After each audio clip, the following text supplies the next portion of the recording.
I spent 12 seconds. Yeah, I'm alive. Hello, hello, hello, hello, hello, hello. Welcome once again to the Friday live stream. Which no one's here yet. I don't think anyone's going to be here. It's been like, oh my God, no one's here again. Oh God, why am I doing this? Oh, there's someone. Hi there. Good afternoon. Happy Friday. I'm back. This week, uh, this week I disappeared.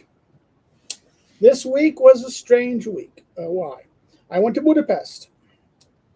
I was going to a conference on neo-Aristotelian politics and political philosophy, contemporary political philosophy, or neo-Aristotelian politics and contemporary philosophy, held by the Public Service University. As my wife said, as a taxi cab driving us to the place we we're going to stay. So that's the police academy, in Budapest. So it was very funny. My wife was doing this. We stayed at the university dormitory, university facilities for faculty and guests. We were there. We had 2 nights there, but we made a screwed up. I mean, I got the date wrong. Oh my God! The conference was on Thursday, and I thought it was on Wednesday night. So we had to change our flight slot. We flew in 2 days early.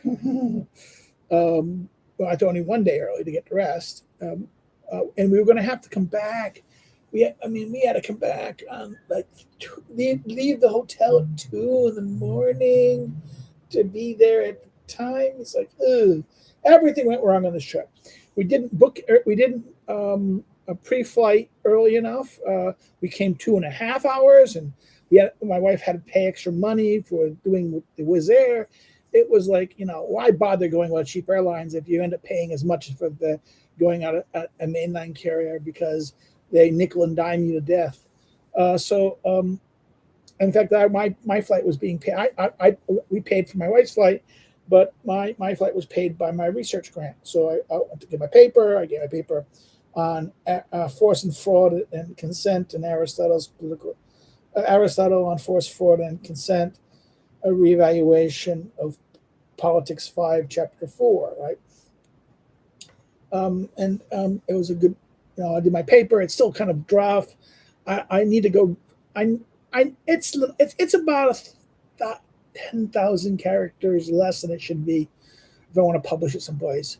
I originally made this as a note to be published in a classics journal, but I was basically told by people not to publish in a classics journal because I wouldn't get even if the points were high on the Polish system, I wouldn't count because it's not on the politics list, and I would only count for like 5 points, and it's not worth doing in that sense. Given our new, it would have been good to do the classics journal, but yeah. I'm not a classicist. The argument is that I'm a political scientist. I should be doing this more political science stuff. I think it might have got published in a classics journal, but you never know. It was about the text. I have to go look at it. I need to expand it a little bit, and some of the notes I got from the conference actually did it. On Twitter, I posted some of the pictures my wife took of me at the conference where I gave my paper. My wife came back. She was seeing. It was a good conference. It was a lot of good, interesting papers. There was some integralists from Portugal there, some Portugal and Spanish young scholars doing some interesting things on Aristotle and integralism. Some things kind of a little weirder, like a little too. I think the problem is they have a. I don't know. I've become cynical. I don't like everyone who throws. People throw the word virtue out like a $2 whore, as I say. They throw it around like it's a it makes it into this kind of. It turns the common good into some kind of Kantian sacrificial concept. This kind of mixture of Kantianism with Christianity. to Aristotle's conception of virtue is turned into this kind of fetishism in that sense. Not the host and the that, but I mean some of the papers. There was this ethicist from University of Florida, and I won't call him an ethicist, but he's a philosopher who came in by Skype, not Skype, or Meets or Teams. I forget which was the mechanism to give his paper. I don't know. Should I put the list of the paper there? I think if I do this, I will be a good boy. Hold on. Okay, hold on. Let's do this. No. Let's go history. I was downloading a lot of crap before the meet that we're doing this, so it's going to be like, I have to go out here for like a long while.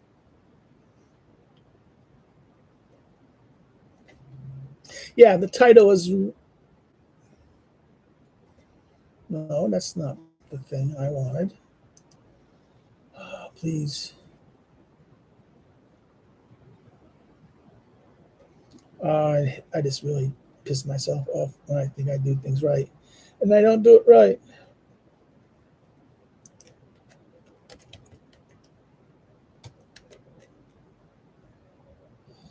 Okay.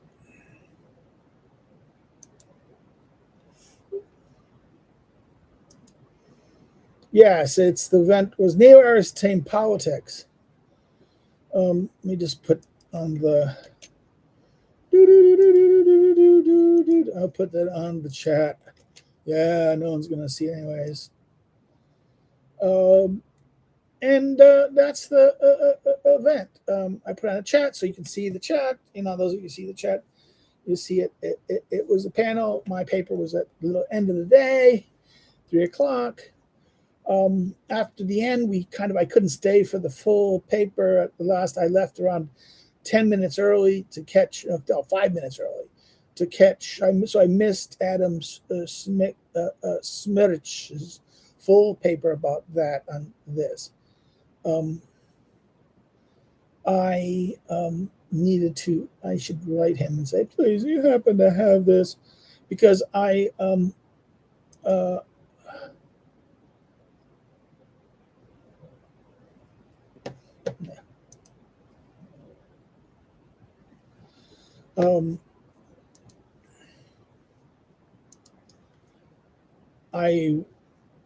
we left early to catch the train to come back. We came a night train.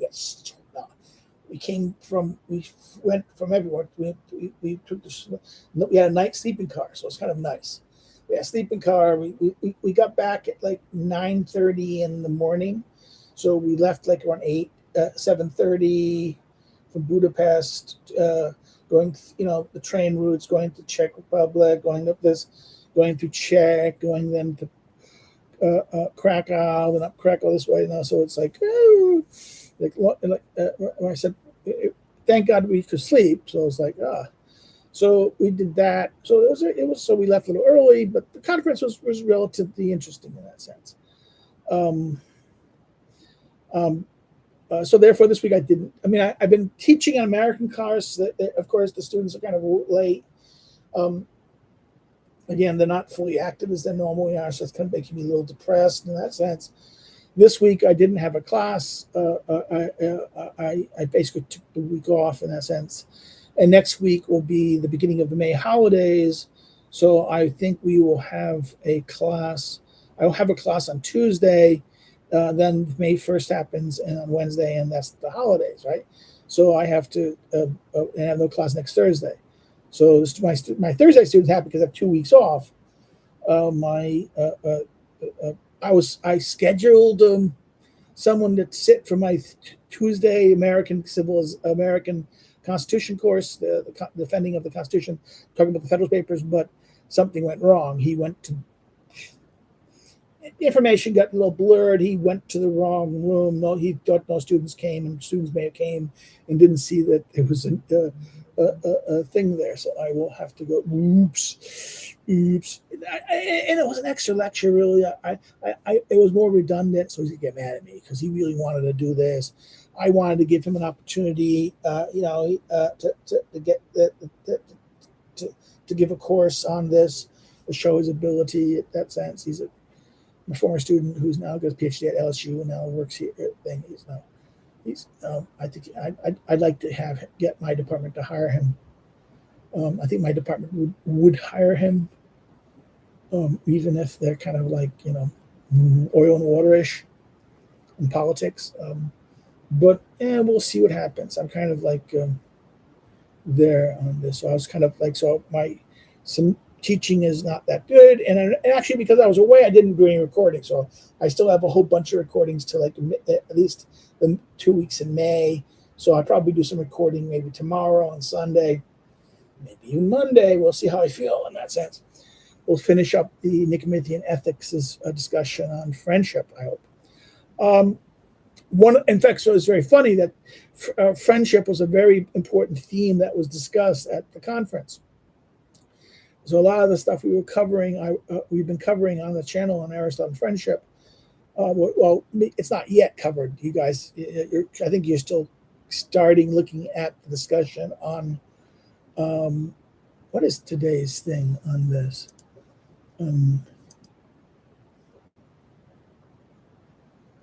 I think today's is the 26th, right? It's already published. Oh my God, it's the schedule's a little ahead. 3 people have watched it already. Ooh. It is chapter 1. So we're today on the release is the first chapter on the book 8, which is a discussion of friendship. So again, what we're starting to cover now is, in fact, that what we're doing. I got no comments from last week. My wife gave me a throwaway smartphone. I don't want a smartphone, but I like it because I can do shorts. I cannot do shorts, and I might do I might start doing shorts, political philosophy shorts, just to kind of do it, see what happens. But I can't do shorts with this system. I have to use the smartphone.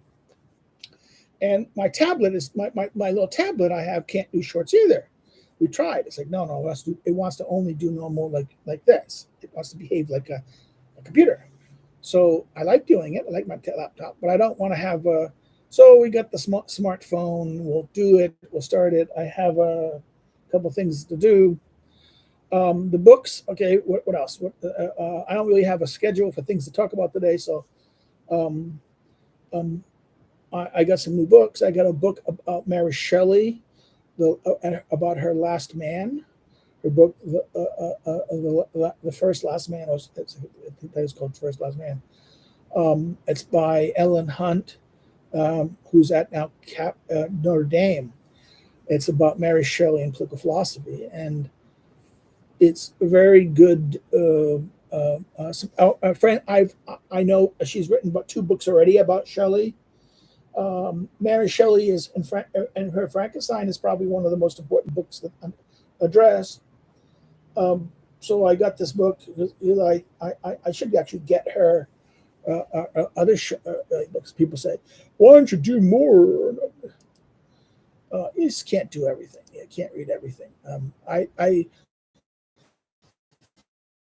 I've always thought Shelley's book, Mary Shelley, is probably okay. We're freezing up here.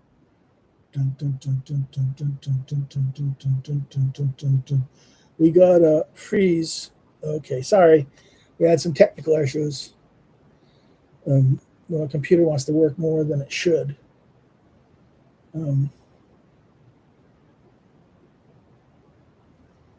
Let's shut some things down. I don't want to keep everything going because I'm a little worried about, crashing things.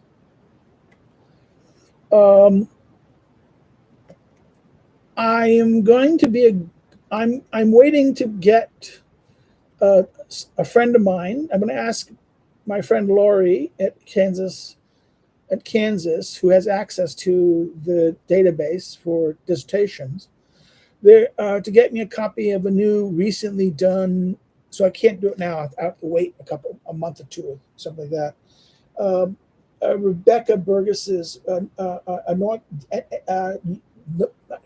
Notre Dame. She's a PhD. She was a PhD from the University of Dallas. Recent, I think she's been AD for a decade. She's been working in Washington and writing things online. My friend, people I know, Dallas people who know her, posted about her defense. She had her dissertation defense. The political psychology of empire, glory and virtue, philanthropia and thumos, homonia and imria, ecume in Plutarch's Parallel Lives. And so it's about parallel lives. This is one of my most important books. Some people say, well, why don't you do? I mean, I made a digital course. I have made a digital course on my where is it? It's hilarious. Hold on. Can I get it? Hold on. I don't want the system. It's going to crash. You touch something, it wants to crash. I probably should have turned. I was afraid to update the system today, because if I updated the system, I probably would be here for an hour, and I just really didn't have the energy to.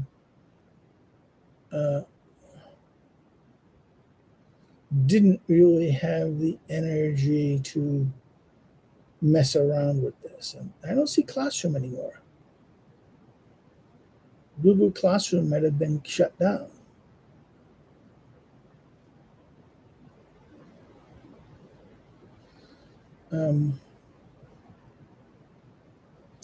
Well, I made in Google Classroom. I made a.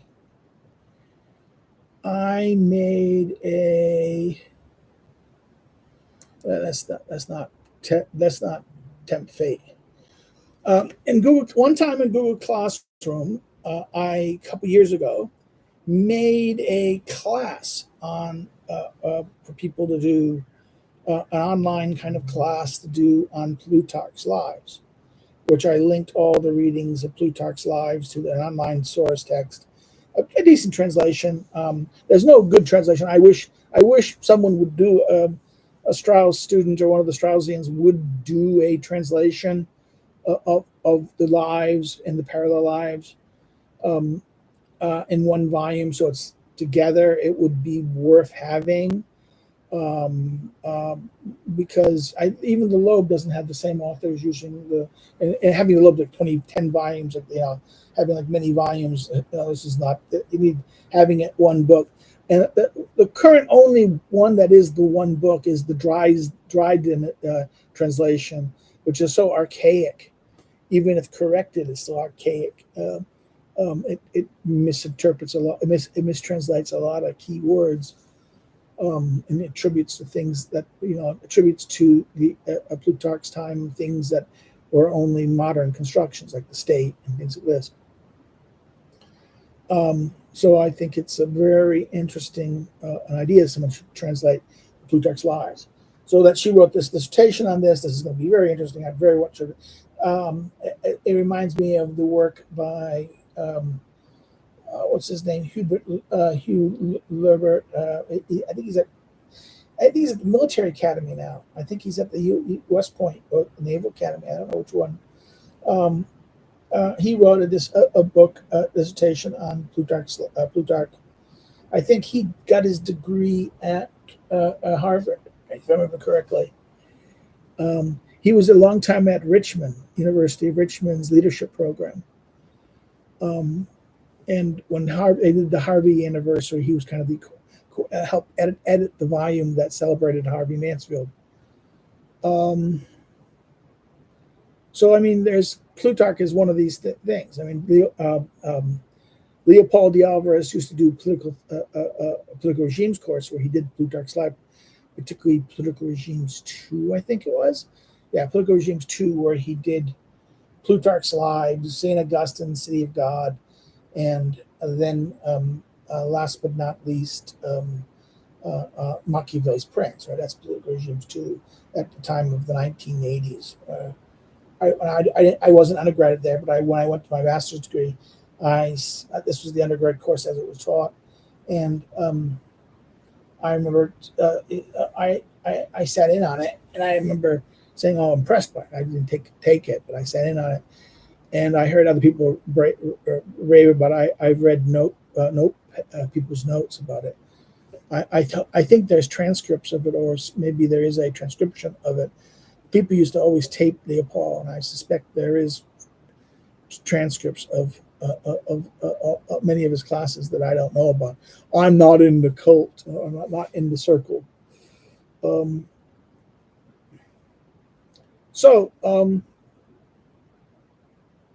mean, that's been, like I said, the dissertation topic. I'll put the title of the. Oh, why don't I just do it?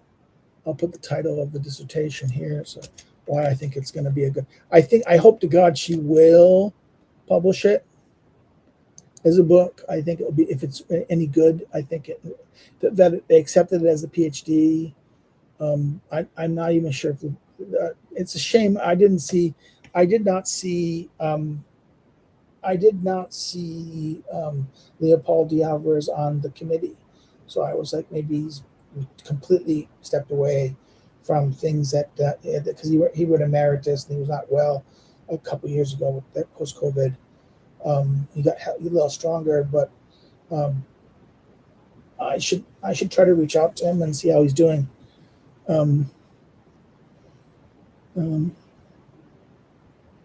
It's just one of those things that you have to always be careful about in that sense. What else? Readings. I talked about the Ellen Hunt book and that. I've been getting in a squabble with people, the Claremonters, about the administrative state. I'm saying the administrative state is more English in its origin. It owes more this and Bentham. It owes more, and actually even we could say woke itself. A lot of social justice ideas come out of the English radical tradition. And then as the English radical tradition gets radicalized by the Germans, okay? So Bentham, Hobbes gets transmitted into the Hobbes and Locke get transmitted into the German thinking via Pufendorf, Christopher Wolff, and others. Then in England you have Godwin, I forget, political justice. He was the husband, not wife. He was the husband of Mary Wollstonecraft, and father of Mary Wollstonecraft Shelley, right?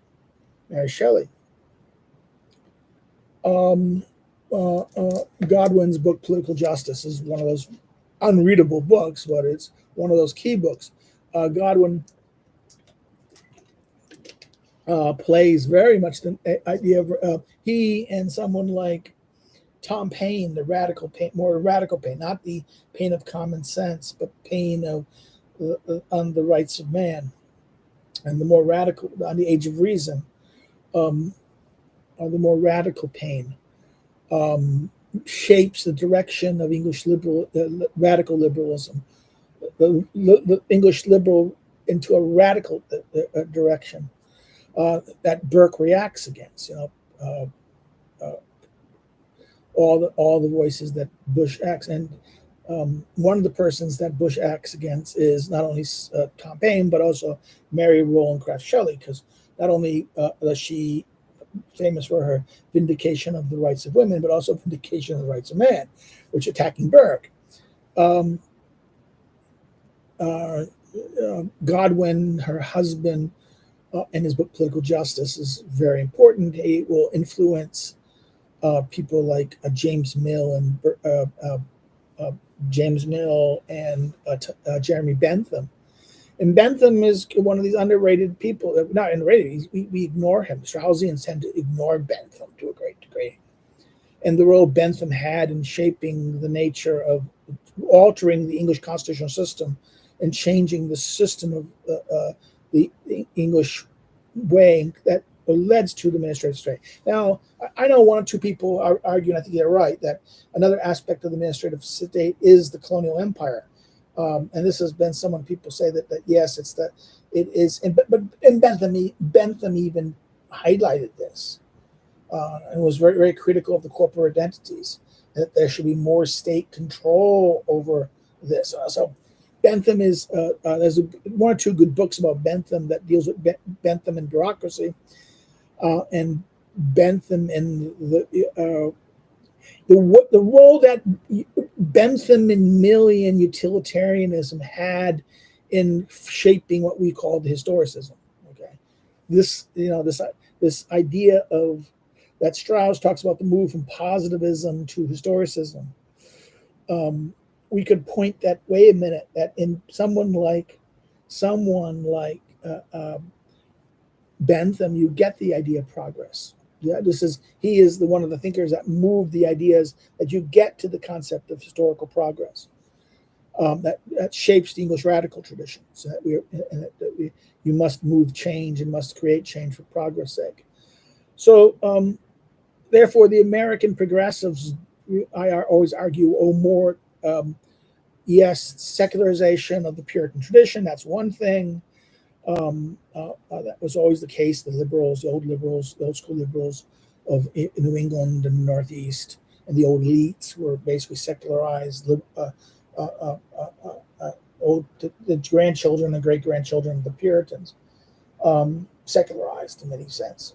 But also influenced by this English tradition, this English radical tradition, this English philosophy. Now they'll say, well, wait a minute, these guys in the 1900s, all these people went to school in Germany.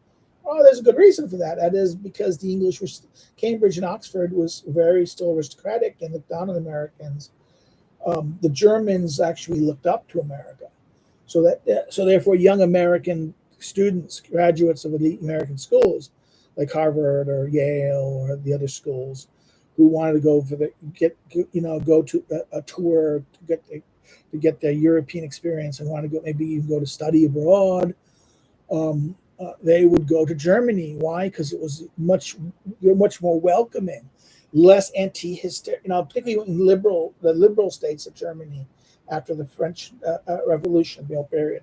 Most of the reactionaries took care, but they still in parts of Germany, the universities were the center of liberalism, or hope for in the rebirth of nationalism, the idea of liberalism and nationalism connected in Germany. So, this is something that I think people need to think about, and been having a fight about that. And I decided to get a Bentham reading that I long forgot about, The Fragment of Government. So I ordered a copy from the Blue series, the Cambridge series, The Fragment of Government, which it looked very interesting. It was like, okay, that's good, boy. You can do. I remember reading it 20, 30, 40 years in the 80s as an undergraduate. I mean, that's why I joke. I read more. I actually read more variety in my undergraduate education than most of the people I met at the Straussians I met at Strauss schools, the feeder schools of the both Claremonters and Hillsdale. They tend to be, the Straussians tend to have a much more narrow scope of texts they look at, and I was surprised. And therefore, this is why I say, I joke. Straussians used to always criticize me when I would bring Nisbet or the Italian school up or things like this, or even Bentham or people like that, because they would say, "Oh, it's Rousseau, go check Rousseau, or go check Hegel." I would want to talk about the question of toleration. I remember Gary Glenn in my first graduate course at Northern Illinois. I wanted to write, because the course was on the role of toleration in political thought. And I wanted, so we had to submit our paper topic, and I asked him, and I had to do orally to him. I asked, this is, I asked, I was going to ask him, I wanted to do Roger Williams. And what ended up happening was when I went to do it, he had students in front of him. He had always had young undergraduate students hanging out, like worshiping him. The incident happened. I remember it still to this day. I said, Dr. Glenn, let me come back later. No, Miss Rach, you're here. Why don't you tell me what you came to point me about the paper topic? Well, Dr. Glenn, I would like to do Roger Williams, Mr. Bates. Mr. Bates, don't you know that Roger Williams is a thought? I said I wanted to write on Roger Williams in his book on the bloody disquisition on the question of tolerance and conscience. The famous book of Williams. And Glenn goes, Mr. Bates, don't you realize that Williams's thought was completely derivative on John Locke's toleration? And I looked at him like, Dr. Glenn, how can that be when Williams was a contemporary of Hobbes and I can always say the guy John Milton. The Straussians tend to be completely ignorant of history. And that's the big fight. The Straussians don't know history. They know their texts. They know their interesting philosophy. The Cambridge school types know context. They know their history and their context, but they often can't tell that. They focus so much on the trees, they don't see the bigger. They don't see the forest. They don't see the bigger ideas. And so I've always been kind of the Straussians always get mad at me for when I deal with Straussians. They always get mad at me. Oh, you're too much deal with history. You're historicism. The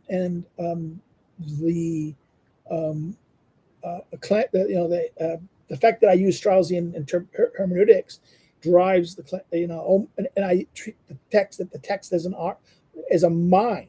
There's a mind behind a text, reveals a mind that we can engage with and read.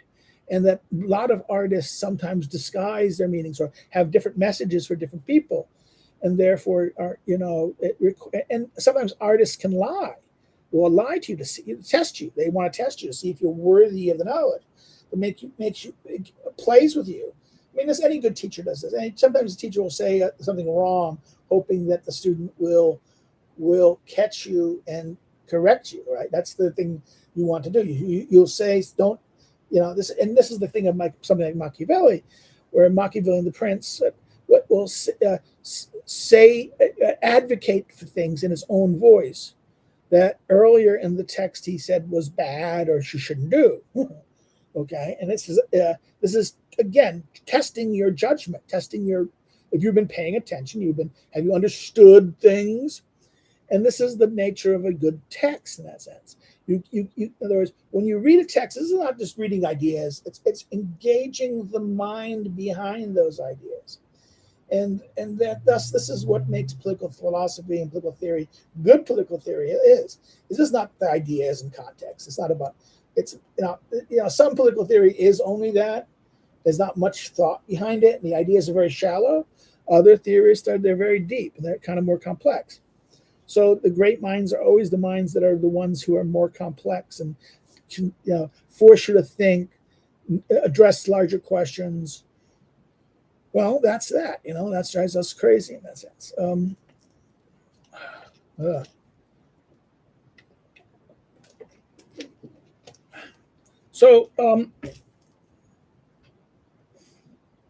So that's been the big fight about this. So the Clermontsters and I are fighting about this. Is even Paul Gottfried challenged the idea that people like Wilson and the progressives were influenced by Hegel, shaped by Hegel. In fact, Gottfried has taken on Pedestro's interpretation of this a lot.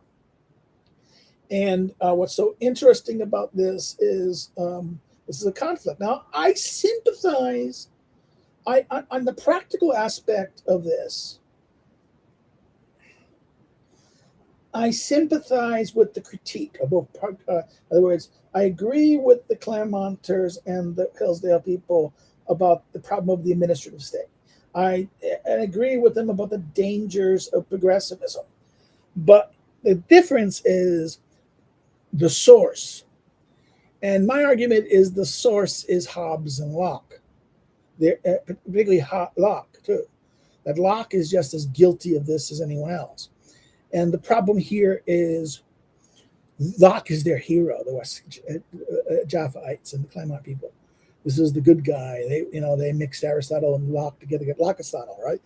Locke, there's a recent paper published at Perspectives of Political Science dealing with Harry Jaffe's interpretation of the Locke's and Aristotle's, agreement, how Locke and Aristotle are in agreement. Locke-Aristotle, okay, the Locke-Aristotle, the mysterious Locke-Aristotle that's alive. I used to make Peter, my old dead, long gone person, Peter Lawler, and I used to. I think I might have coined a term, but he used it too, and he pushed for it. I don't know who coined. I think I coined it. I was joking. I used to make jokes all the time. But it's like the Straussian joke of how many Straussians does it take to change light bulb. I thought I made that joke up one time back in '85. I told it to some people, and people say, "Oh no, maybe someone else did it earlier." And I said, "That's a great joke. How do you can tell me Straussian changed light bulb?" But the answer is none. Because why? Because what is it? The things conspicuous. The light is conspicuous by its absence. Right. That's Grimm's line. The text, something's conspicuous by its absence. That's the whole hysteric reading, interpretive hermeneutics, that you understand something is sometimes it reveals itself by the absence of the thing, right? That's how you know something's important. But he says something important, and then he doesn't mention something that you should be there, right? It's conspicuous in its absence. And I use that Straussian hermeneutic point to make a joke, the knock-knock joke. Or how many Straussians does it take to change the light bulb? The answer is none, right? So people said, "Oh, someone else must have had it first." But I made that joke at a conference, at an ISI conference, with people back in the early '80s, early to mid '80s. Okay, I remember that very well because I read Straussians. I knew the things. I heard the things, and I wasn't like super duper. I was more kind of a kind of Kirkian influence with a little bit of Kendall, fusionism, conservatism, a National Review kind of audience thinker at the time. Also, we'll stop there. I don't want to get into more of that. That's hilarious. But what I'm saying here is that the fight is with the Japhaites on this is that they go too far. They want to blame Hegel. And I think this is a silly argument. I think Hegel is basically Kant. Kant and Hegel are nothing more than Hobbes on steroids. Hobbes is radical. Hobbes. And what is Locke but Hobbes? Hobbes and Locke are basically the fundamental things. One of the paper givers had a joke about this and pointed out two sides, the two people who are kind of opposite. I think he called it, from the G.K. Chesterton's Nudge and Grudge story, and he says it was the two characters were more like a Locke and Hobbes, and I said no, yes and no. I think should have been Locke and Rousseau, right? Not Hobbes, but Hobbes is their common father in that sense, right? That's the funny sense of that thing. That is the crux of the issue here with that progressivism, in a sense. Who's to blame? I think it is English. The civil service structure is English, the Constitution. The English don't have don't have separation of powers that we do. They had a more fusionist system, and they still do. Most European parliament structures have fusion powers of the parliament and legislative and executive power are separated only at a level of administration or operationalization, but not in terms of power. That the executive power is subordinated to the legislative power in a great degree. And actually, the judicial power also subordinated to legislative power in the English system.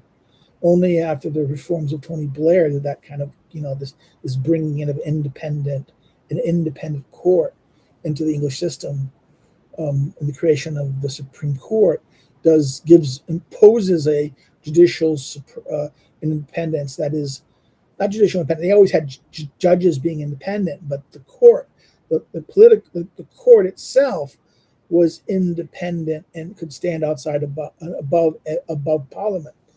And this is the problem of this. This becomes a tyrannical juridical tyranny in that sense, right? That's the whole thing about this. Well, I hope I see people are here. I hope people have enjoyed so far. I'll go for another couple of minutes. What else reading? The other book I got was, like I said, the book by Hunt that came. I escaped it the day I picked it up. Bentham. Oh, guy here, Christopher Lazarski, teaches at the school. Lazarski, it's not his school. They have the same name as the professor who created the school. It's a school of law and economics, and now a medical school. I used to teach occasionally courses there. I quit doing it about a decade. When I got my about almost 7 years ago. No, I think it was. I think I'm up for. I should probably look for. My marriage is going to be 10 years, so I had my sabbatical. No, the sabbatical year was after we went to America. The sabbatical year, the first time with my wife. So no, it's the sabbatical year happened the year before this time. The second time I went to America, which was 4 years after the marriage. We got married, I think, yeah. So. Well, I should be looking carefully. Except every 7 years, I get to have a sabbatical year, paid leave. I'm going to take it. I might want to take it. My wife said, maybe I don't want to, but well, I didn't quit. I quit teaching from them because of that. The second, when I took my sabbatical leave, I quit teaching at Lazarski. I probably would like to teach something again, but I'm leery about it. There's a private school here that's nearby that I might do in the Catholic school. I want to go, but I'm going to try the shenanigans, a course at the Catholic school. Maybe I can get one course for extra money so I can pay for a new car. We have to buy a new car because of the stupid mayor of Warsaw is going to put a new green ban on old cars and have to buy all new cars. And if you don't have a new car, you can't have your car in Warsaw anymore. And our code cars are too old, and it's going to be made verboten. The green Nazis are going to make it. And I was surprised that I'm really surprised people didn't make that a bigger issue in the Warsaw mayor election. That the Warsaw mayor, the guy who won, the PO creep who won, basically they want to take away the property of the working people. They really do. They're making laws that the PO government is making laws to be able to. They want to ban people's little small dachas or gardens inside the city. They have the communists allowed people to have these gardens in the city areas, and that this land is a little bit too valuable. And the people behind BO are tied to real estate development and big real estate development connected with Israel. And In fact, the former mayor of Warsaw's husband was a big developer, and notorious developer involved in deaths of activists. Ooh, they killed an activist, housing activist, who was found brutally murdered in the woods, and it was always assumed that the mayor's husband and his business partners were involved in it. That's always been the rumors that people heard, not actually knowing how these people operate. I'm not. I don't. They're trying to make it impossible for people to afford houses. The working people and working class people are going to be driven out of the things you. In other words, if you say the right, it's going to turn everyone to peasants, and that's what the whole world is coming to in that sense.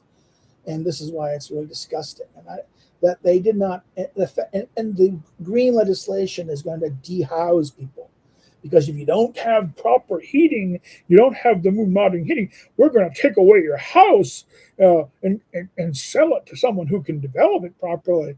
And if you don't pay, and it will force you to, now how they do this is they'll tax you to do the system. If you can't afford it, they'll boot you out. So in other words, if you don't toe the line and do what the masters tell you, you're not going to get housing. Okay, that's the future of people. That that people don't see this and start revolution. I mean, I hate to say it, you become Marxist, but revolutionary. But as what is that thing in Hill Street Blues? The sergeant used to say, "Do it to them before they do it to you." Well, I would suggest that the people should start doing it to the PO types. Give them the haircut before they do it, because they're going to basically take away your housing. Why? Because they're going to impose environmental laws that a lot of people's housings and housing activities are not, and they don't have the means to do it. The value of the property goes up. That therefore, what's going to happen is they're going to say, "Oh no, you have to modernize and ecologize. You don't have enough natural light and natural heating, and therefore, oh, by the way, you have to do this. If you don't do this, we're going to expel you from the house, and it's going to cost you a lot of money, and therefore you can't pay it back. And you go, oh, by the way, it's going to be taxed." So it's designed to drive people out. Only the wealthy and the affluent and the professional classes will be able to afford, and people the regime likes. This is the farmer revolt is one thing, but I think that my God, why didn't they? This is the stupidity. Why didn't Confederati or this play the whole issue about the car? And actually, what I would have done is I would have burned a couple electric cars. I would have done a campaign of dumping electric batteries on the fucking mayor's household and his family friends, and make big political campaigns and saying this is what they're and go to every house and saying, "Oh, by the way, I'm here." The things I'm here representing the PO mayor. Here, disinformation. So this is what's going to happen to you. You're going to lose your house. Why? Because it's not green enough. It's not green enough. You don't have enough thing. Oh, your car? Sorry, you can't have your car anymore. You have to go get a new bus. They're making the roads. That's ridiculous. They're making everything green. It's stupid. I mean, there's nothing wrong with actually useful environmental protection. But none of this stuff makes any sense if China and India are going to maximize stuff out anyways, and that you're going to develop it less so people that your population can't work and can't have housing. You're going to make your working classes and the things suffer so that that they're going to be ignoring this and developing, and therefore they'll have jobs and you don't. This is like really silly. This is the way that these people think. This is the way Macron and Tusk kind of people really think. And this is why we have to be very careful about this. So, I mean, I was thinking about this. We're seeing what's going on in Warsaw, that what happened, that they win. The mayor won, the PO mayor won. That how did he win? He won because most of these PO voters are morons to a great degree. Nothing's wrong. Nothing wrong. See, we're not electing Kaczynski. See, Kaczynski and PIS people are dumb. Well, I don't know about that. I don't like the PIS people that my side have problems that are parochial. They're little too reactionary. I don't agree with them on more on Catholicism and politics and things like this. But at the same time, there I can see the direction that what's going on with the ultimate neoliberalism of what's going on with PO and the kind of outright lies, the promises, the demagoguery and promises and the heavy-handedness of the Tusk regime, and the flip-flopping and doing what bending over, opening up your asshole for whatever Germany tells him to do. Yeah. Tusk regime will just do yes, mein Führer, tell everything, whatever the hell the Germans want to do.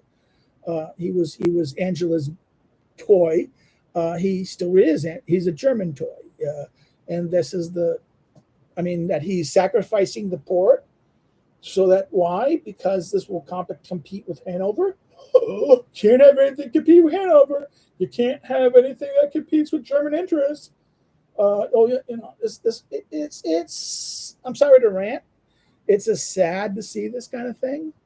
I'm hoping that the farmers. I'm hoping the EU election will go as badly for the neoliberals and the left as I look the EU as it does. I'm hoping that the stupid Dutch won't have a new government, so that therefore they'll force a new election this summer after the European elections, where Wilders' party with the farming party gets the majority, and on the principles of Nexit. if the Dutch leave the EU and the role that the Dutch had in the Competition Commission, this will be the end of the EU. Because without the Dutch and the Competition Commission, the Southern Europeans do not trust the Germans, and the Northern Europeans don't trust the French or the Italians. So therefore, it's the end of cooperation. There'll be two. In other words, the German-French axis will. The Dutch satisfied both. Okay. That if the Competition Commission goes to the French, the Northern people, the Swedes and these guys, the Swedes, the Finns, the Danes will say no, and the Germans as well might say no, we want out of the EU. So you have to understand the reality of what's going on to understand that and by him, just read local politics. Last time we met, we talked about what happened at the NatCom conference.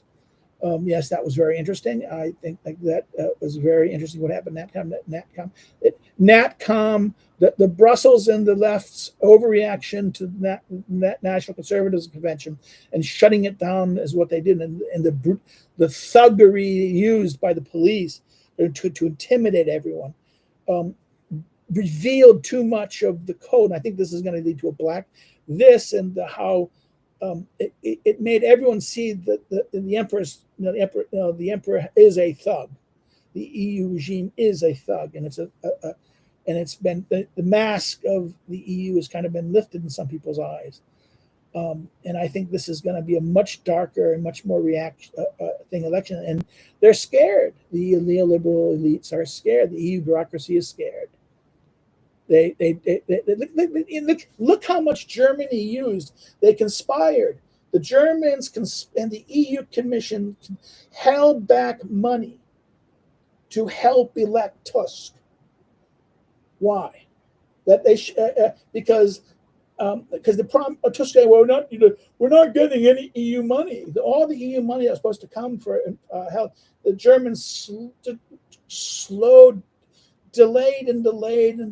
So the PIS government cannot get. In other words, they'll be critical. Your policies and your bad government is leading the EU not to give us funds. And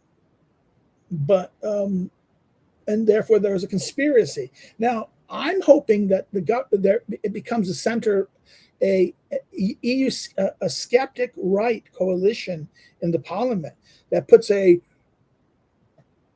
parliamentary review commission over the behavior of the president.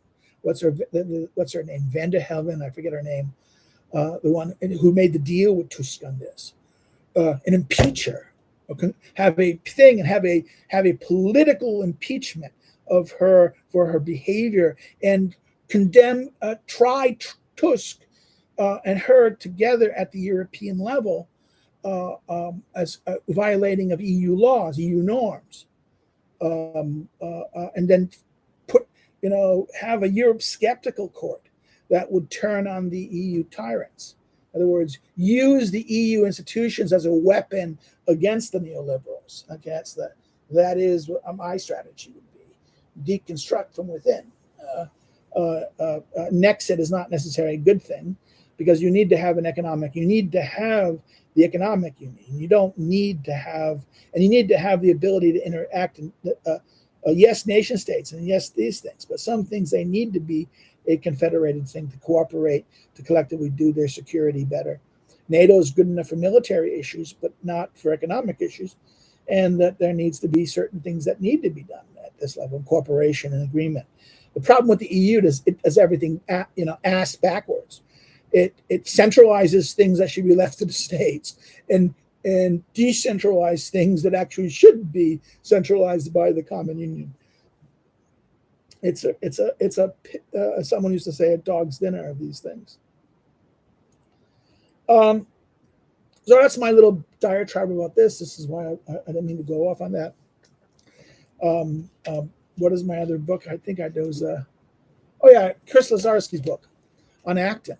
Chris Lazarski's second book, Lord Acton for Our Times. It's a paperback. He told me it was out in was it November, when I saw him at the Catholic University conference. I ordered it, but I wanted paperback, and it probably just came out in paperback, or I might have came earlier. So I got it ordered. I finally saw it. I said, okay, I'll order it. It came, and I know it's going to be a good book, because it's a little more kind of a more popularized thing of his first book on Acton. So that's my reading, and I'm still reading this guy, not because I like him, because I think I'm suffering. It's painful. This is a very painful book to read. It drives me absolutely.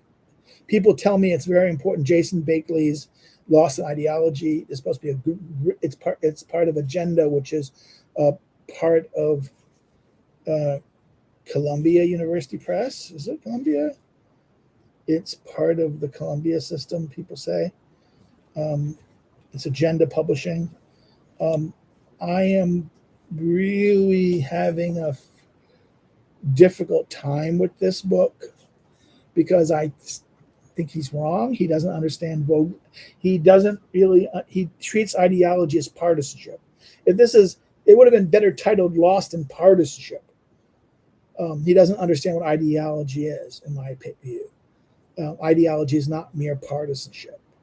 It's beyond that. It's a distortion of partisanship. This is why he mentions Arendt. Does he mention Vogelin? I don't think he mentions Vogelin. Yeah, he mentions Vogelin. Does he mention? No, he doesn't mention Vogelin at all. I mentioned this before when I talked about this book. It is frustrating in that sense. I am also reading again. I told you the part of this trilogy, some stuff by Todd Rose on his whole trilogies on his stuff on marketing and also information things. This is about decision making and how we understand and make information. Why I'm doing this is because I'm interested in the way information does it. We're talking about the question of how we create opinion. Someone says I should go read Chomsky's Manufactured Dissent, but I said, nah, yeah, it's difficult to read. I can't take Chomsky. I don't mind his linguistic work, but I can't take Chomsky as the his political writings. I think there is an important way that with informational consent, and I come from it more from Marshall McLuhan and Neil Postman communications approaches than, let's say, uh, uh, uh, Chomsky. But well, it's there. Um,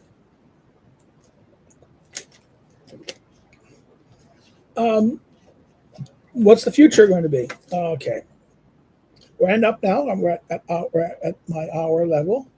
The future is, like I said, I think this summer I will I will do a out of the recording of the Machiavelli's Prince again. I'm thinking about doing the discourses. No, Aristotle's rhetoric is one thing I really do. I mean, one thing I want to do is maybe doing the Eudemonian ethics. That's something I could be interested in doing. I'm also thinking about doing the rhetoric. I have to talk with some people. Maybe we'll do the rhetoric in my reading group, and then hold off on that. But that's going to be interesting to do. Um, the next thing should do a video on after this. People say I should do the Plutarch's Lives, but I don't think I can. It would be very difficult to do live after life and life. I wouldn't be able to do the reading in that kind of way. As I said, I have to go check my thing to see if I still have my classroom, the classroom I made, and maybe make it available to people to try to use it if they're interested in studying Plutarch's Lives, and as a kind of guide of statesmanship. Plutarch's Lives is one of those great books to understand the character, how character, reading Aristotle's Ethics, understand the character traits, the virtue and character, and then look at Plutarch's Lives of his comparison of Romans and Greek leaders, and see how they shape. They become kind of archetypes of human types. That therefore in fact, Truman said that Plutarch's Lives gave us every archetype of every leader he ever met. In other words, every person, every political leader in political life is archetyped on here. That somehow there's Plutarch's his comparative lives give us a kind of a type system, archetype system of understanding leaders, and I think Truman is right on that point. I think that is one of the great values of Plutarch's Lives. It is kind of a very useful mechanism to understand political psychology in that sense. And that's how I think I've always thought of doing that. So therefore, again, I'll be doing the Prince, maybe definitely doing the Prince. Will I do the discourses? I think I will do the discourses. But the problem with the discourses, I'll do it chapter by chapter like the Prince, but it'll be a long thing. I'm kind of like a little iffy about it because it might be as long as it might get as long as it won't get as bad as the last books of Montesquieu. And I might turn back to something on Schmidt maybe.